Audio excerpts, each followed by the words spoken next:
Okay, so Be'ezras Hashem, tonight we're continuing our series Entering the Sea of Wisdom on the weekly teachings of the Goyin and the Tzaddik, Rav Yitzchak Meyer Morgenstern Shlita. And again, as every week, and it never ceases to amaze me, but every week contains 80 to 100 pages of simply radical, revolutionary teachings that if a person were to properly understand them and cultivate a mindful awareness of them and go through the process of the knowledge of them and the understanding of them and the drawing these teachings down into one's heart, theoretically the individual would not be the same person the incoming week. We would be engaged with ourselves, with other people, and with HaKadosh Baruch Hu in an entirely new way. And each and every week is another opportunity, really each and every page is another opportunity to move one shlav upwards over and over and over again. And each week you think, okay, so I've seen all the Rebbe has to say, and then you become amazed by the fact that even if the Rebbe is saying the same thing over and over, it's on a new level each time. And so the Nakuda that we chose this week is actually from the Bir on Pirkei Avos, which I think is Be'ezras Hashem going to be published officially in the new incoming volume of Nishmas and Chadasin on Sefer Bamidbar. It seems that they are going to have a subsection of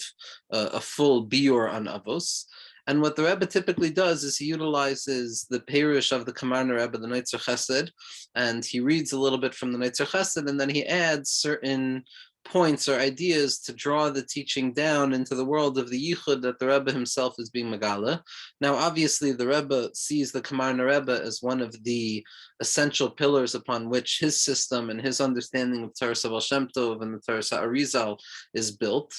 That the Kamarna Rebbe, the Zahar Chai, his Bir on Chumash, all of those Farim, Nesiv Mitzvah Secha, Neitzer Chesed, are all essential to the Rebbe's system. But what the Rebbe is doing is, Kedarcha B'Kodesh is building upon the previous generations of the tzaddikim and adding upon the previous generations of the tzaddikim, but not adding something that is new in the sense that it bears no precedent in the previous text, but uncovering latent potential within the text itself and revealing the true potency of the Torah, so that after you learn the Rebbe's teachings, you look back at the text itself that the Rebbe was basing himself on, and it's difficult to see whether you're reading it this way because the Rebbe taught us to read this way, or this is what the tzaddikim have always been saying. And the Rebbe himself explains that this is the tachlis of most of the tzaddikim ha'amitim who refer to their svarim as likutim, the Baal HaTanya, Likutei Amarim, the Maggid of Mizrich, the Baal HaTanya, Likutei Amarim Tanya, and Likutei Torah, that they're not just being malakate, so they're gathering the teachings of the previous tzaddikim in such a way that through the way that they're gathered, we can understand them in a way that we could not have understood them if we were just reading the text without that tzaddikim.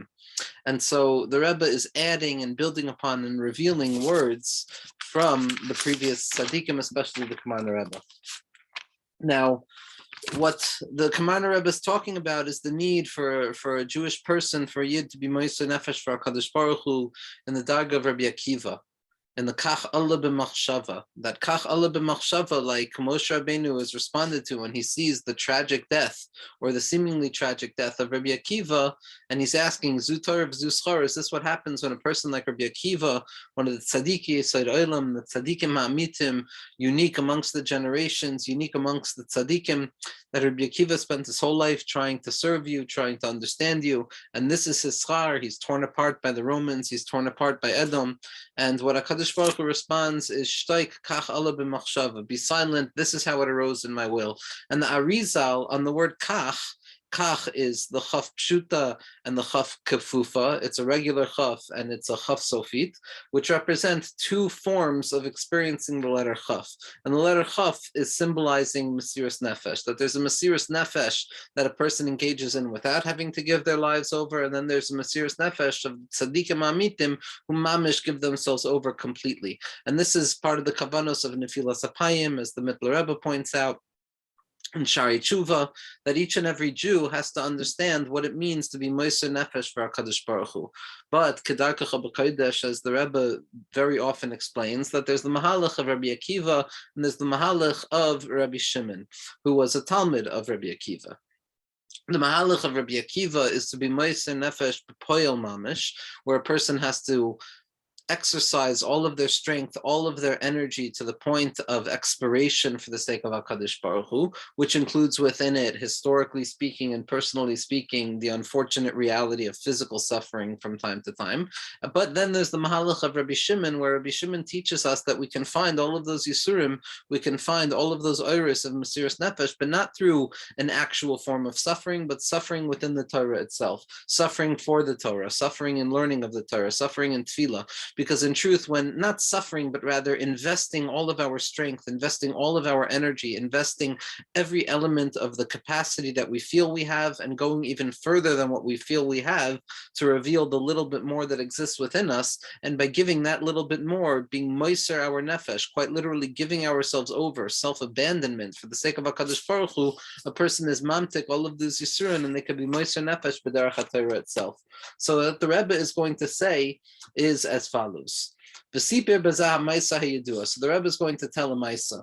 The Maisa is that the Divrei Chaim of Tzanz welcomed the Ksav Sofer. The Ksav Sofer is Chusei Gnolenu, the son of the Chasam Sofer, was one of the Go'inei Oilam, somebody who knew the entirety of the Torah backwards and forwards, up, down, left, right. And he was Machabed the Ksav Sofer immensely. But when the Tzemach Tzadik, when the Vishnitzer Rebbe came in, he gave a little bit more honorifics to the Vishnitzer Rebbe at that point. And when one of his Talmidim were taking leave from him and trying to understand the Divrei Chaim's kind of engagement with the Ksav Sofer and why he gave him such kavod, but then when the Tzemach Tzadik came in, he gave the Tzemach Tzadik a little bit more kavod than he gave to the Ksav Sofer. The Divrei Chaim explained as follows. He says, we see that there are two holy mountains in history, but one mountain is endowed with more of a permeance of Kedusha than the other one. There's Har HaMoriah and there's Har Sinai. And what we find is that Har HaMoriah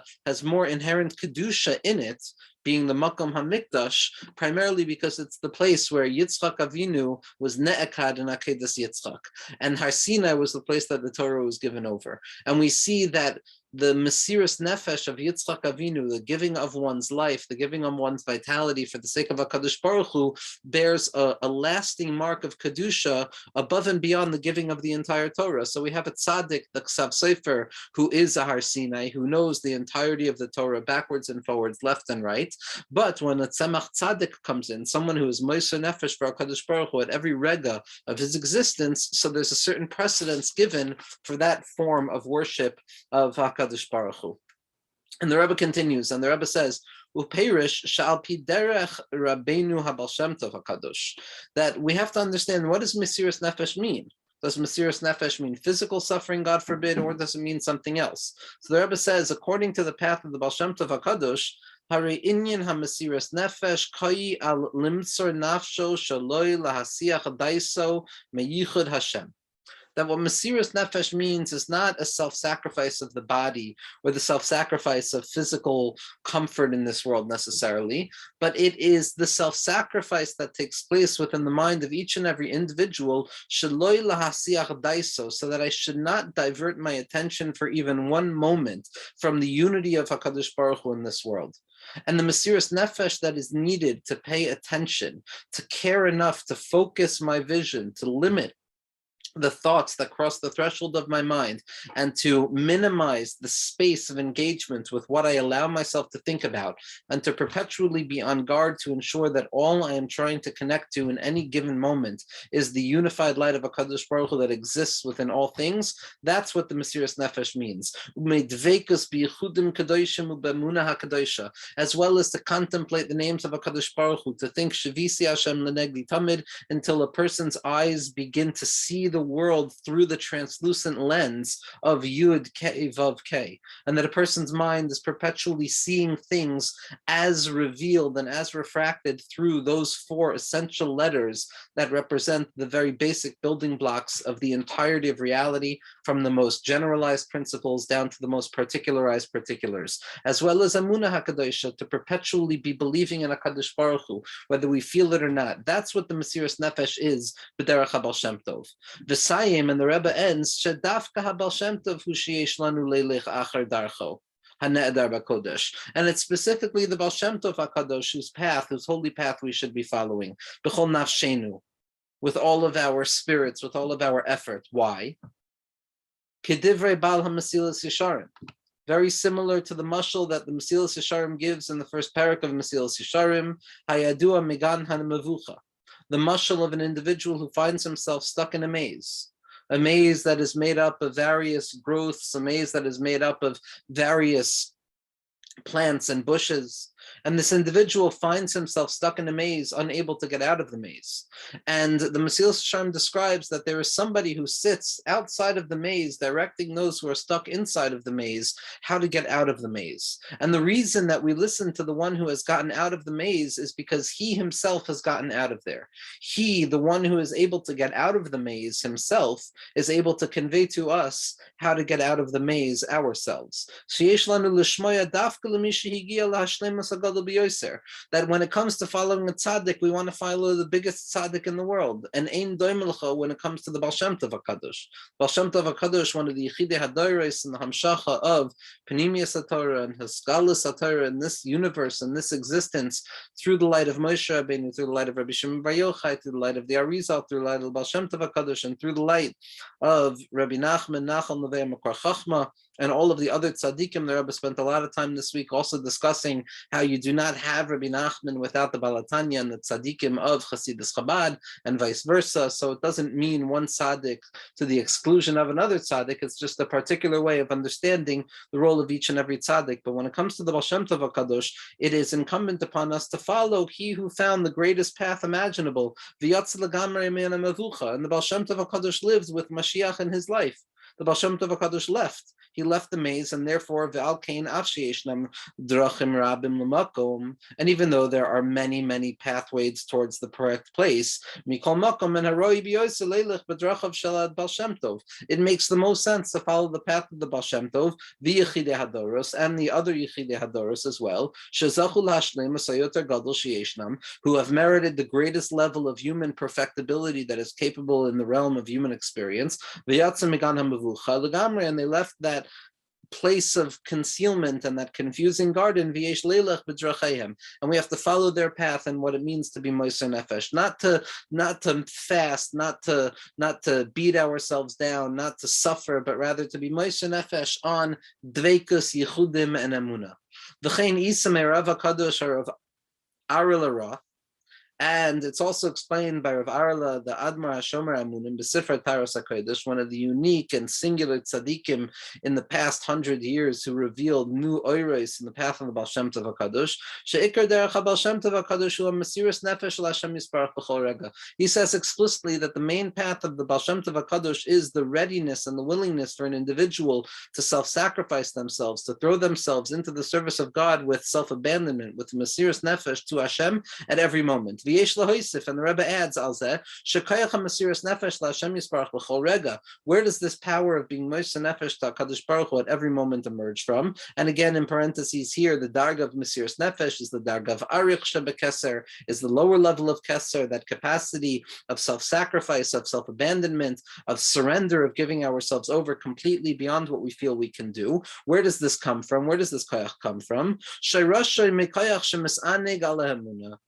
The shirish of Mesiras Nefesh comes from the fact that there is nothing more pleasurable than Emunah. There is nothing more filling than Emunah. There is nothing more comforting and presence-bringing like a person who is aligned in this moment with the awareness that HaKadosh Baruch Hu is at the core of all of existence. Underneath all of the layers that conceal him, HaKadosh Baruch Hu is there. And the pleasure, the silent, unfelt pleasure very often that emerges from that state of fullness and comfort of the mind is the root of Mesiras Nefesh, and in parentheses we see, and this or of Tainug is the Darga of Atik, which is the Kayachat Tainug Shemis Anig al Hashem Yisparach. So the lower level of Keser, which is the Mesiras Nefesh, the Ratzon, my desire to give myself over to HaKadosh Baruch Hu in every moment, is in truth rooted in the higher level of Keser, which is Atik, which is the Tainug that we experience by giving ourselves over. So the Mesiras Nefesh that the Baal Shem Tov teaches us is not a Mesiras Nefesh of brokenness or suffering, but it's a Mesiras Nefesh Nefesh because in truth, the deepest pleasure in the world, and again, we have to reevaluate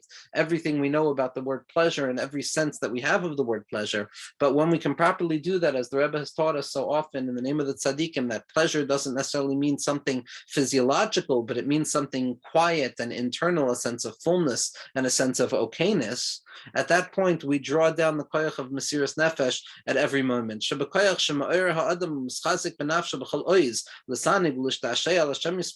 That in every moment when a person descends down deep into themselves to awaken within themselves and strengthen within their souls the power and the strength to find pleasure and to find that inner quiet sha'ashua, that in and of itself type of pleasure on HaKadosh Baruch Hu and on the basic emunah in HaKadosh Baruch Hu,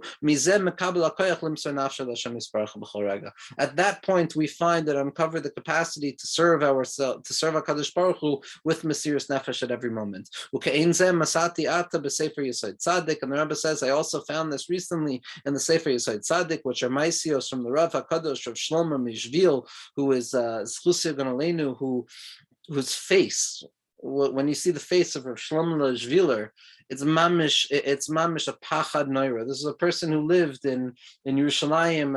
less than 50 years ago, less than 60 years ago. A Jew, a tzaddik who was so moser nefesh on emunah in every darga, and his face bespeaks it. That somebody asked, Sha'al harav hakodesh Rav Mordechai Meshvil leziknai harav Shlomo. So Rav Shlomo Shviler's grandson, Rav Mordechai Meshvil, asked a question about harav hakodesh Rav Alar Arat, about the Shomer Amunim.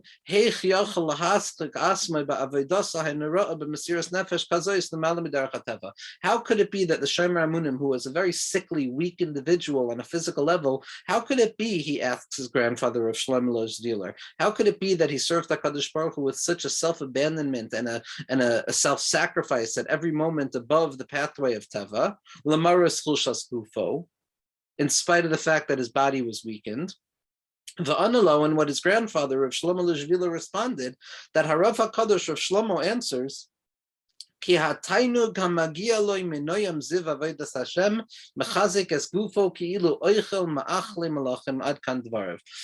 mefurish that Rav Shlomo Shviler said that in truth the koyach of the Mesiras Nefesh of Rav Aral Arat, the Shomer Amunim, was not a self-sacrifice through suffering, God forbid, but rather a self-sacrifice rooted in the deepest pleasure, that the self-sacrifice brought about the deepest pleasure because the service of HaKadosh Baruch Hu, in that moment when a person can be moiser nefesh, to not be masiach the das from HaKadosh Baruch Hu. There are times where a person can't live without thinking about HaKadosh Baruch Hu because we're so low without it. And there are other times of calmness and pleasantness of the spirit where we feel the presence of HaKadosh Baruch Hu and we don't want that moment to ever end. We want to be mistavik to that moment. But either way, from the bottom of the top, all we've got is the hiskashrus to the